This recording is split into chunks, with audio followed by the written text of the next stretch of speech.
Imagine a single dad, fighting to give his daughter a magical birthday, only to face rejection at a fancy restaurant. Can kindness from a stranger turn their night around? This is true story, bringing you tales that touch the heart. A lonely millionaire widow watches, ready to change everything. Listen closely, because this story will warm your soul. Single dad gets rejected at a 5-star restaurant. A lonely millionaire widow watching invites him to dine with her. "Excuse me, sir. Do you have a reservation?" The maitre d's voice cuts through the warm lobby of La Fontaine like a blade. His smile is tight, practiced, meant to look polite, but it doesn't quite reach his eyes. Cole Morgan straightens his shoulders, one hand resting protectively on his daughter Leia's back. She's 5, dressed in a soft purple dress with a hand-stitched hem, her curls tied with a ribbon, clutching a tiny fabric purse her late mother sewed years ago. "I called 3 days ago," Cole says, clearing his throat. "Under Morgan, for 7 o'clock. The maitre d' barely glances at the reservation book. "I'm afraid I don't see it here," he says, closing the leather cover with a quiet snap. "And we have a strict dress code. No denim, no work boots." Cole's jaw tightens. He polished those boots until they gleamed. His shirt has no grease stains, pressed flat with a warm towel. His hands, calloused from years of fixing engines, are scrubbed clean until the skin cracked. "It's my daughter's birthday," he says quietly, her first one without her mom. The maitre d' raises a brow. "That's unfortunate, but we're at capacity tonight, and appearances matter here at La Fontaine." Leia looks up, confusion shadowing her bright face. "Daddy, why can't we go in?" Cole bends down to meet her eyes. "It's okay, sweetheart. We'll go somewhere else." "But you said this one's special," she whispers. "Like the ones in Mommy's stories." A flush of heat climbs Cole's neck. Every table around them falls quiet. A few guests cast sidelong glances, some annoyed, others quietly uncomfortable. No one says anything. No one except her.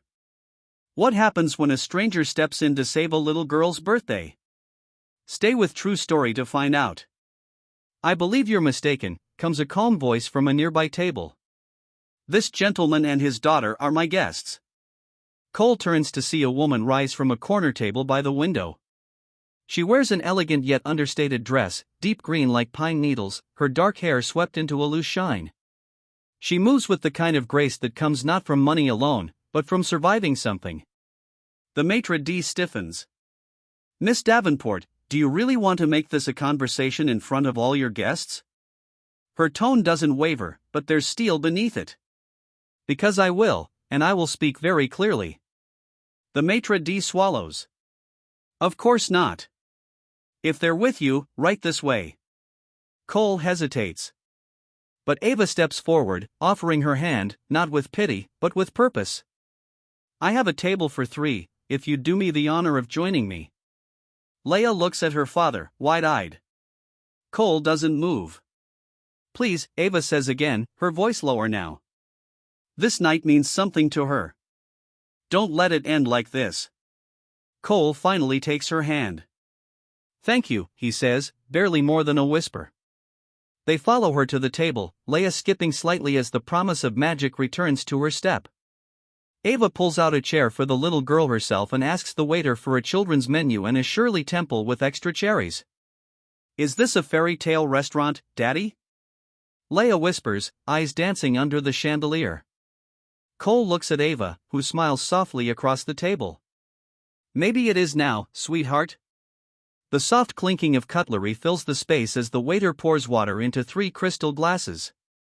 Cole sits tensely, eyes darting around the lavish restaurant, occasionally landing on his daughter across the table. Leia's legs swing under her chair, her gaze fixed on the napkin folded into a swan, wonder slowly replacing the earlier hurt.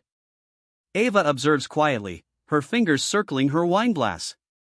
She feels the unease radiating off Cole. "I appreciate this," Cole says suddenly. "You didn't have to." Ava shakes her head, smiling. "You don't owe me anything. I didn't do it out of pity. I did it because, for a moment, I forgot what mattered, and you reminded me." Cole frowns slightly. What do you mean? When I was 9, Ava says softly, my dad took me to a small restaurant he saved months for. He forgot to check the prices. We were thrown out when he couldn't pay. The owner called us thieves. Cole stares at her, silent. My father cried that night, she continues. It changed him, and me. I swore if I ever had the chance, I'd never let someone feel that shame, especially in front of their child. Leia tugs at Cole's sleeve. Daddy, remember what Mommy said about birthdays? Cole smiles. Of course, Peanut. Turning to Ava, Leia adds, she said birthdays should feel like fairy tales, with magic and nice people. Ava laughs quietly, her eyes glistening. She must have been a remarkable woman. She was, Cole says, his voice low. The waiter returns with warm bread.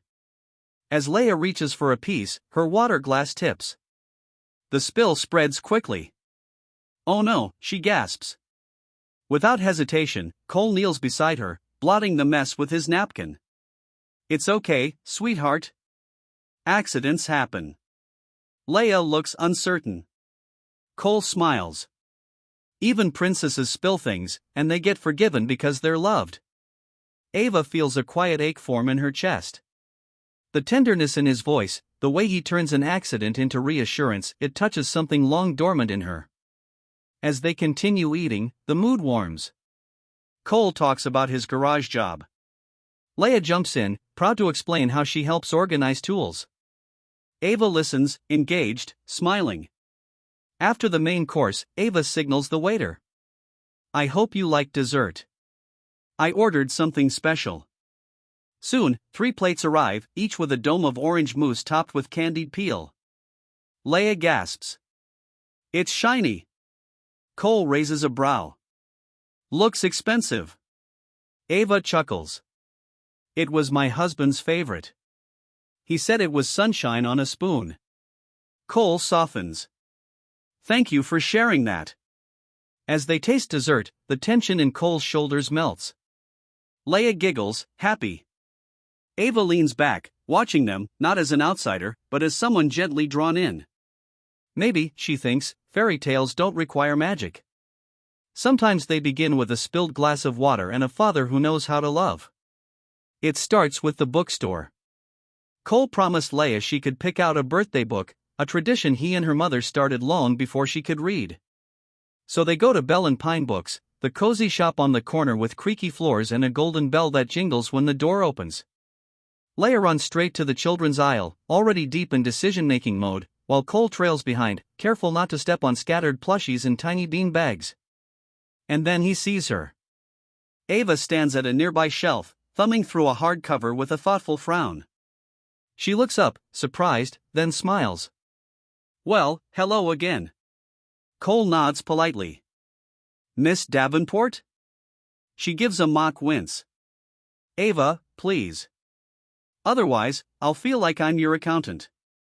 He offers a small smile, the same guarded one he wore at the restaurant. Didn't expect to see you here. I live a block away. I come here to think, she replies, holding up the book. And to buy things I don't need. Birthday book, he says, nodding toward Leia, who's now balancing 2 picture books and a plush unicorn. Ava's eyes soften. She's beautiful. She gets that from her mother, Cole says, his voice dipping slightly. Ava doesn't press further. She simply smiles, places her book back on the shelf, and says, well, maybe we'll bump into each other again. And they do. 2 days later, at the park, Cole is pushing Leia on the swings, enjoying the breeze and her giggles, when Ava passes by with a large iced coffee and a paperback tucked under one arm. She waves casually, almost as if it were coincidence. Again. Hey! Leia shouts. It's the fairy tale lady. Ava laughs, walks over, and asks if she can push Leia on the swing. Cole hesitates, but Leia cheers, yes, please. And that's that. From then on, the sightings become more frequent. At the Sunday farmers market, the community concert in the square, even at a hot dog stand during a food truck festival. Each time, Ava makes it seem natural, never forceful, never presumptuous. She chats with Leia, asks about her favorite stories, her new sneakers, her favorite superhero. She never oversteps. And Cole, he watches. He watches the way Ava crouches to talk to Leia at eye level, how she ties the girl's shoe without being asked, how she never looks at her phone when Leia speaks, and how Leia so naturally and effortlessly starts to call her Miss Ava. Still, Cole keeps his distance. One afternoon, while Leia is occupied at the puppet stand, he turns to Ava. "I appreciate what you're doing," he says, his voice low. "But I don't want Leia to get attached to someone who might disappear." Ava looks at him, not insulted, not surprised. "I understand, but I'm not doing this for charity. I enjoy spending time with her, and with you." He doesn't respond, just nods once, the shield in his eyes still firmly in place. That changes quietly on a Tuesday night. It's an event at the local community center, an outdoor screening of an old animated film with blankets spread on the grass and popcorn in paper bags. Leia snuggles under a blanket beside Ava while Cole sits nearby, arms crossed, watching more than the movie. Halfway through, Ava leans toward him and whispers, "I never told you about my daughter." Cole turns to her, eyebrows raised. "She was 7. Isla. My husband died in a car accident while picking up her birthday cake. A drunk driver ran a red light. She was never the same after that. She stopped eating, stopped talking. We found out later her heart was failing. Some congenital defect no one caught." Cole says nothing, just stares at the screen, face unreadable. "She passed away a year later," Ava whispers. "And I did nothing but work, trying not to feel, until I saw you and Leia that night. And I remembered what it meant to try to make just one night magical." Cole looks at her, his voice rough. "I'm sorry." Ava shakes her head gently. "You don't have to be. Just let me be part of it, even if just a little." The screen glows with color, laughter echoing around them. But for that brief moment, it's just the two of them, two people carrying grief in different shapes, bound by the fragile thread of a little girl's joy. Later that week, as they leave the playground, a small boy trips off his bike near the fountain, his handlebars bent awkwardly, tears already springing to his eyes. Before his mother can even react, Cole is at his side. He kneels down, checks the brakes, adjusts the frame, and with a practiced flick of the wrist, sets the chain back on. "You're good to go, buddy," he says with a grin. Ava, standing behind him, watches in silence. Not just the act, but the gentleness, the patience, the instinct. Something warm blooms in her chest. Maybe it's not coincidence. Maybe it's grace dressed as timing. It happens on an ordinary Tuesday. Cole is in the middle of changing the oil on a customer's truck when his phone buzzes once, then again, until the vibration feels like thunder against the concrete floor. It's the school, and then another number he doesn't recognize. He answers on the third call, grease on his hands, panic rising in his throat.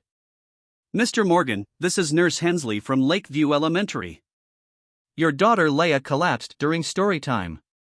We've called an ambulance." Time slows. By the time he reaches the hospital, Leia is already in a private room, pale, hooked to wires, eyes closed. Her little dress is still smudged with finger paint. The doctor, a calm man in his 50s, greets Cole with words that echo in his mind for days. "Heart condition. It's likely been there since birth, but subtle mild fatigue, shortness of breath, often mistaken for just being tired or out of shape." Today's fainting spell triggered a deeper concern. Cole blinks, trying to make sense of the words. "What are you saying?" "She'll need surgery, a valve repair. The sooner the better." Cole's mouth feels dry. "How much?" The doctor hesitates.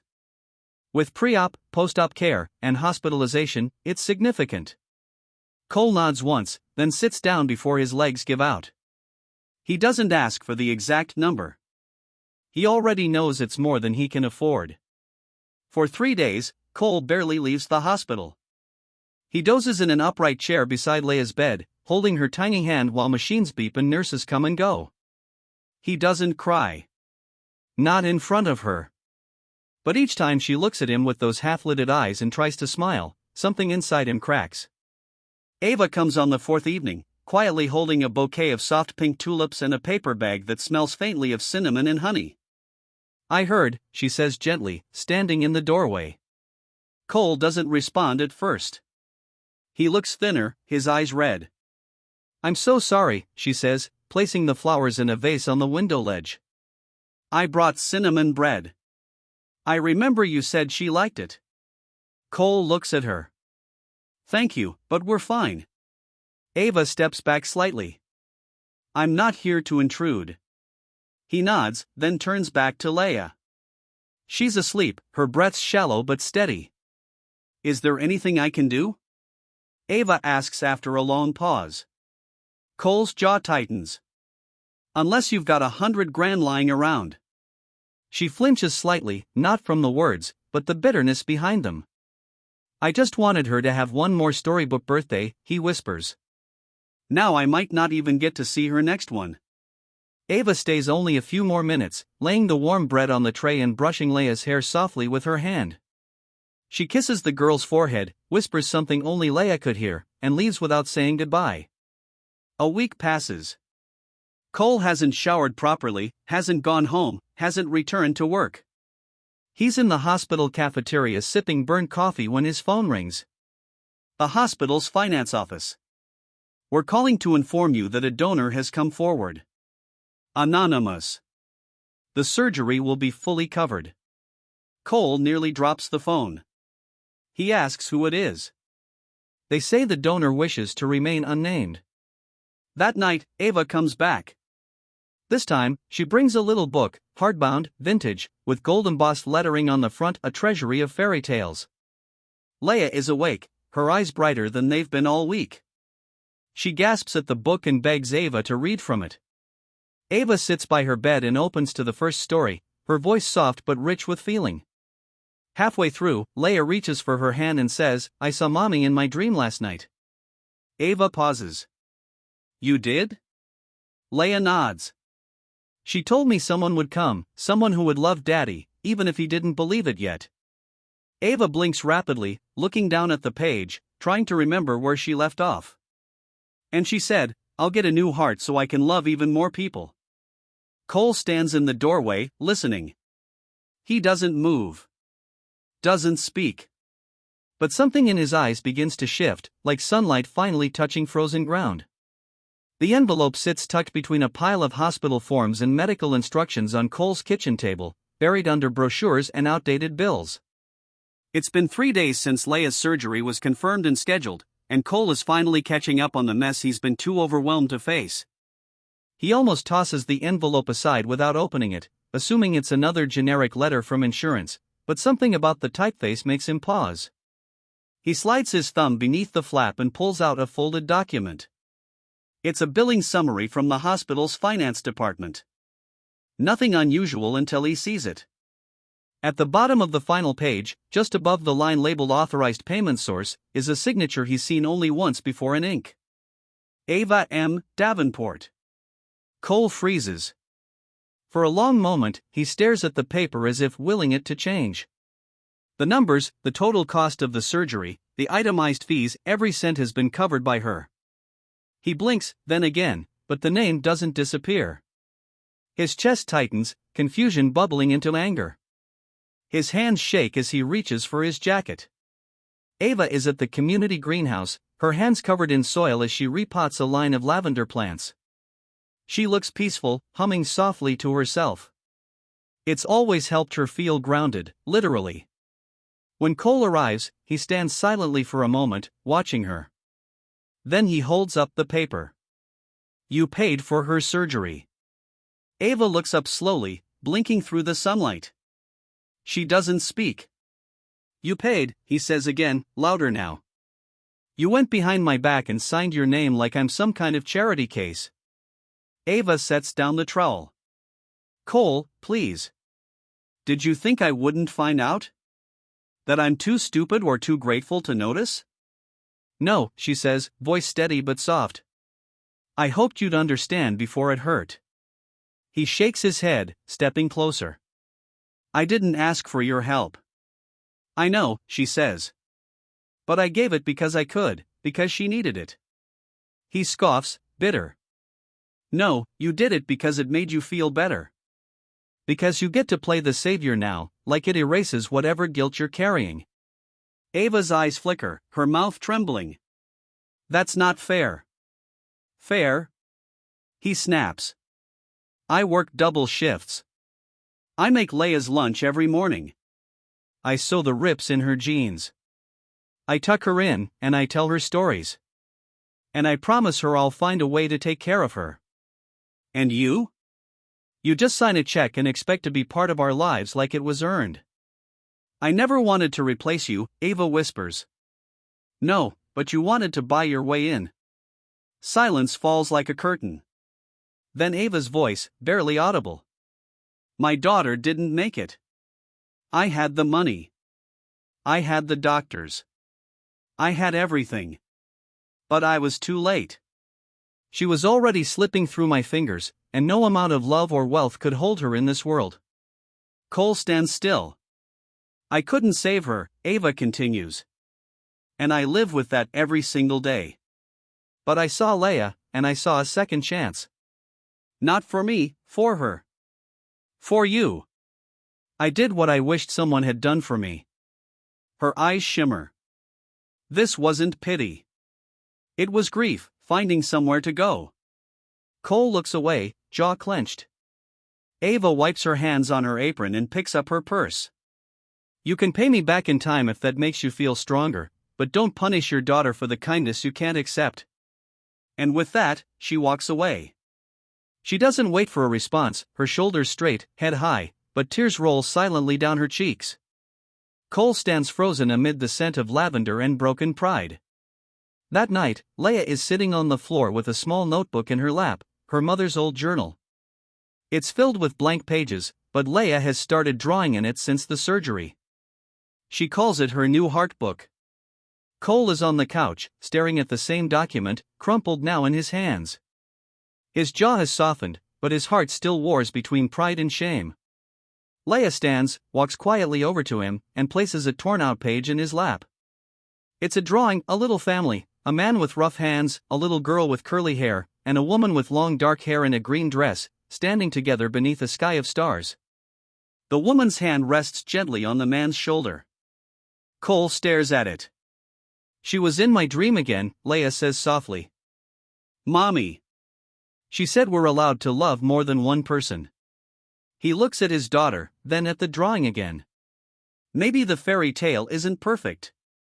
Maybe it comes with broken pieces and second chances. But maybe, just maybe, there's still room in the story for a new chapter. It's been a week since the argument, a week of long silences, unspoken regrets, and a little girl who keeps asking, when will Miss Ava come read again? Cole has replayed the scene 100 times in his mind. His voice too loud, his words too sharp. The way Ava's eyes didn't fight back, but quietly broke. He hates himself for it. He hates how pride built a wall between him and someone who's done nothing but care. That morning, he rises early, not to fix a car, not to answer bills, but to bake. Ava once told him during one of their quiet walks through the market that cinnamon apple bread reminded her of home. It was the only thing my grandmother ever made from scratch, she had said, every Sunday. It smelled like love and safety. So that's what he makes. He knocks on the tall glass door of her office around noon, holding the loaf carefully wrapped in a clean towel. The receptionist raises a brow but doesn't stop him. Maybe they recognize his name. Or maybe they recognize the look in his eyes, one that says, this visit matters more than anything else today. Ava looks up from her desk, startled to see him. She sets her pen down slowly. Her office is sleek, organized, minimalist, like her, but with one corner filled with children's books and a sketch of a girl with a balloon. I baked, Cole says simply, lifting the loaf. I remember what you said. Ava's lips part, but no words come. Can I sit? He asks. She nods. He sets the bread down on the low table, unwraps it carefully. The warm scent of cinnamon fills the room. It's probably too sweet, he says. I never measure right. Ava smiles softly. It smells perfect. They sit across from each other in silence for a while, the kind that holds weight and meaning. Then, finally, Cole takes a deep breath. I was wrong, he says. I let my pride get loud, louder than my heart, and I hurt you. Ava looks down at her hands, then back at him. I wasn't upset because you yelled. I was upset because I didn't want you to think I saw you as weak. Cole nods slowly. I know that now. I was scared. That's all. Scared of not being enough. Of being replaced. You're not replaceable, Cole. Not to Leia, and not to me. He looks at her then, really looks, not as the elegant woman who sat alone in fancy restaurants or the wealthy widow who had everything, but as someone who lost more than she let on and still chose to give. I miss you, he says quietly. Ava smiles, eyes misting. I miss her, too. They both laugh gently, the kind of laugh that comes after tears have dried. I haven't had many people left in my life, Ava says after a while. But your daughter, she makes me believe in beginnings again. And Cole reaches across the table and gently takes her hand. Her fingers don't flinch. Ava looks at their hands, then up at him. I don't need another fairy tale, she whispers. I just need someone real. I'm real, Cole says. And I'm not going anywhere. The loaf of bread sits untouched on the table. But somehow, the room already smells like home. The hallway outside the operating room is too quiet. Even the ticking clock seems muffled under the weight of waiting. Cole sits stiffly in the hardback chair, hands clasped tightly together, his knuckles white. Next to him, Ava sits motionless, her hand wrapped gently around his. He hasn't let go since they arrived. Not once. Not when the nurse led Leia away. Not when the surgeon explained the delicate intricacies of heart valve repair. Not when Cole's breath hitched and he whispered, please, just bring her back to me. Ava's thumb moves slowly across his skin in a rhythm only she can sense. Steady, reassuring.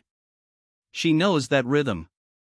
She once held her daughter's hand just like this in a different hallway years ago. But this time is not the same. This time, hope feels real. This time, love doesn't sit in silence. It breathes beside her. Hours pass. Cole doesn't speak. Ava doesn't push him to. Then the door swings open. The surgeon steps out, his scrubs stained, but his eyes clear. He pulls off his cap and offers a small, tired smile. She did great, he says. The valve is repaired. No complications. Cole drops his head into his hands, breath leaving him like wind from a storm. Ava wraps both arms around him, holding tight. And for the first time in years, she lets herself cry, not from grief, but from overwhelming relief. They wait another 2 hours before being allowed into the recovery room. Leia lies small beneath crisp white sheets, a bandage on her chest, cheeks slightly flushed. Her eyes flutter open slowly, then blink, adjusting to the light. Daddy, she whispers. Cole leans over her, voice cracking. Right here, sweetheart. Miss Ava, too? Ava moves into view, her hand gently brushing Leia's curls. Of course, I'm here, sunshine. Leia smiles faintly. Is this my new heart? Cole laughs softly, tears still clinging to his lashes. It's the same heart, Peanut, just stronger now. Leia blinks, still groggy. Then she turns her head toward Ava. Did Daddy tell you any fairy tales while I was sleeping? Ava looks at Cole, caught off guard. His cheeks redden, a rare shyness crossing his face. Ava smiles and leans in close. He didn't tell me with words, but with how he looked at me. Leia's brow furrows slightly, confused. What did the look say? Ava's voice grows quieter, her eyes never leaving Cole's. It said, you are someone worth loving. Leia smiles again and closes her eyes, falling back into soft slumber. Cole and Ava sit beside her, side by side, hands once again intertwined. The next few days pass in gentle waves. Leia grows stronger with each sunrise. She can sit up, eat applesauce, even watch cartoons. Nurses adore her. Doctors smile whenever they enter her room. Cole never leaves her side, but he also never stops glancing across the room at Ava, who sits in the corner with books, flowers, puzzles, anything to bring joy into the room. One afternoon, while Leia is sleeping, Ava stands beside the window, gazing out at the garden below. Cole joins her quietly, hands in his pockets. "She's everything," he says softly. Ava nods. "I know." He looks at her profile, the way sunlight catches the curve of her cheek. "You are, too." Ava turns to him, surprised. Cole takes her hand again.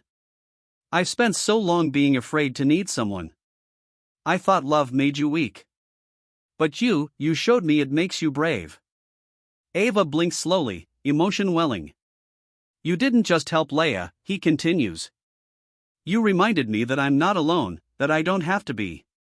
Ava reaches up and touches his cheek, her thumb brushing the faint line of stubble. "Neither do I." The day Leia is discharged from the hospital, the nurses gather to wave her goodbye. She wears a bright yellow dress and a sparkly headband and clutches a new book Ava gave her, The Girl with the Strongest Heart. As they step into the sunlight, Cole takes Ava's hand once more. This time, not because he needs to, but because he wants to. Their family isn't built in the usual way. It isn't planned or perfect, but it's real, and it's beginning. The golden La Fontaine sign shimmers above the entrance, where a year ago Cole stood frozen, clutching Leia's hand, hope in his chest, shame in his throat. Today, everything is different. Balloons line the walkway. A hand-drawn banner reads, "Happy 6th birthday, Leia." Waiters smile warmly. The same maitre d' who once rejected them now bows politely. "Welcome back, Mr. Morgan. And happy birthday, young lady." Leia beams, hugging her ukulele. Her yellow dress sparkles like the tulips Ava once brought to her hospital room. Cole, adjusting his tie, keeps his eyes on her, healthy, laughing, alive. Ava enters beside them, radiant in a soft green dress. She no longer stands apart. She stands beside. They're seated near the fountain, candlelight flickering. A 3-layer cake arrives, strawberry and cream, Leia's favorite. She insists on lighting the candle herself. Then, shyly, Leia stands. "This song is from my first mommy," she tells the guests. "She sang it before bed. Now I sing it because I have 2 people who love me big, and one helped fix my heart." The room hushes. She strums off-key but joyful. By the end, many wipe away tears.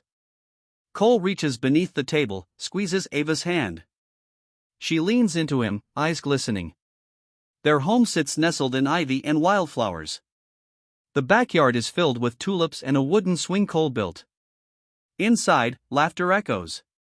Ava moved in 6 months ago after a quiet walk and a question. "I don't want to be a guest in your story. I want to help write it."